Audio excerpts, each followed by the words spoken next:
In today's video, I'm going to teach you how to download the Wish app on Android. If you want to start browsing deals and shopping through Wish on your Android phone, the process is very simple and only takes a few minutes. I'll walk you through it clearly so you can follow along without any confusion. Start by unlocking your Android phone and opening the Google Play Store. This is the official app store for Android devices, and it's the safest place to download apps. Once the Play Store is open, look at the top of the screen and tap the search bar. In the search bar, type Wish, Shop, and Save.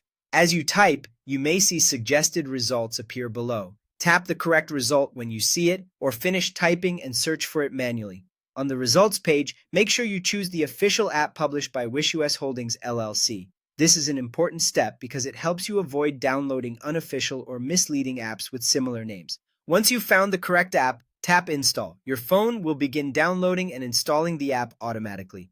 Depending on your internet speed and device, this may take a few seconds or a little longer. During this part, it's a good idea to stay connected to Wi-Fi or make sure you have a stable mobile data connection so the download completes smoothly. After the installation is finished, you'll see the Open button appear. Tap Open to launch the app for the first time. The app may take a moment to load, especially the first time you open it, so give it a second if needed.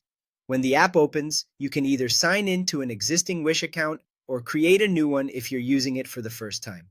Just follow the on-screen instructions to continue. Make sure you enter your information carefully so your account setup goes smoothly.